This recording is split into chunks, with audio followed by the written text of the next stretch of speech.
Hi, so my name is Katie Hicklin. This is going to be my final video presentation for English 1355 Film and Lit.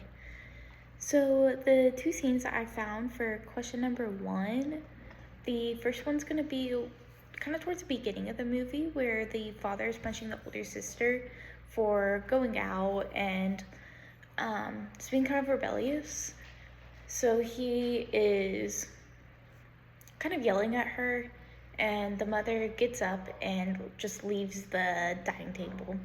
This really stuck out to me as something that showed their verbal and nonverbal expressions that kind of demonstrate that they're not on the same emotional page, because typically this kind of punishment is done as a duo with parents, and it felt just like the father lashing out and the mother just not really exactly feeling comfortable with it, getting up and leaving.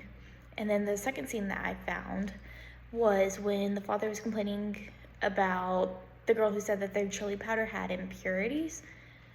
The mother did not say or do anything, even though this is their business too. She just kind of blankly stares at the table, and then the mother gets up and eventually comes back to the table and then starts talking about how the bean sprouts are bad, rather than being on the same page as her husband and wanting to go back and try to fix this issue with their chili powder, even trying to console him a little bit. And then for part B in that same question, the two scenes that I found, once again, the first one is going to be when the mother is out on the stairwell looking at the sky. I get that she feels very relaxed, very at home. And I feel like she's looking at the sky, almost wishing higher for herself, imagining what would have happened if she had gone to college and finding comfort in that could have been a possibility for her. And the second scene that I found is when she's making rice cakes. I think this is something that she's good at, something that she takes pride in, and something she enjoys doing, so it kind of helps her enjoy it a little more and get away from some of the emotional distance between her and her husband and really the rest of her family. And then for part C in that same question, the first scene that I found is when the father is practicing dancing in the living room.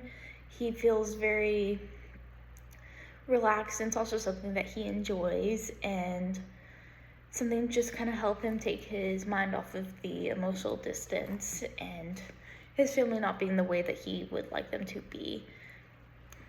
And then the second scene that I found is when he's just watching TV. He seemed very relaxed once again, and like it just kind of removed himself from the situation, because he seems to be the type of person that kind of jumps to anger a bit fast. So these are kind of the two scenes I found where he was not as stern as he usually is, so I think it kind of helped calm him down from some of that distress that he was feeling. Okay, and then question two. So Yoonhae found a lump behind her ear, and I think that this symbolizes her not listening, because the lump was found right after she went out to the party with her friend. And right before she had gone to this party, her mom had told her that she needs to be a good student and then not go out to karaoke, not go out and do all these things that she was doing. So it's kind of her standing up for herself and going out and doing her own thing. And then the second time was kind of her really taking this in and really listening to it. So this is really her standing up to her abusive parents, and especially her abusive brother, and not letting him hit her anymore, following Mrs. Kim's advice. And if we take the ear issue as a motif of the whole movie, I think it definitely does apply to the problems faced by her older sister, because she's also kind of off doing her own thing. She likes to go out, likes to party, and have her boyfriend over, and is a little bit rebellious. So that's kind of her turning a blind eye to her parents and their advice that they give her. And then her older brother, I think this was him very much applies to him in terms of him lashing out. I think this was him trying to express his own emotional distance from everyone else. And this was shown later on in the movie by him crying at the dinner table, and no one really acknowledges it, which shows it how men's emotions aren't really expressed in the movie, so that's kind of the only way that they can be expressed.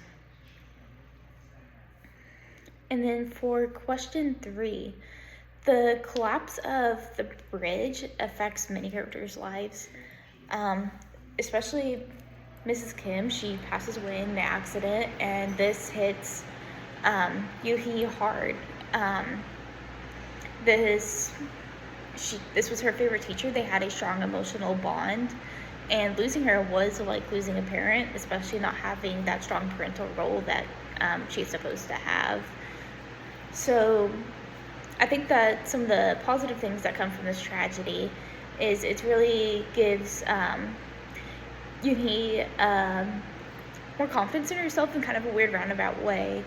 So she really takes in the morals that Mrs. Kim taught her and some of the coping mechanisms really to heart, and tries to live more like her and be a little more carefree in terms of her studies, but also stand up for herself more and not let her parents treat her the way that she has been treated. And then for the final question, the two characters' relationship that I thought was most thought-provoking was the teacher and the student, so Miss Kim and Yoo-hee. This is because Mrs. Kim took on more of a parental role than Yoo-hee's actual parents did. And I think that this is something that she really needs, which is what caused them to become so close. Because her actual parents are so emotionally distant from her. So having an authority figure who will provide that kind of emotional consoling was really beneficial to her in the long run.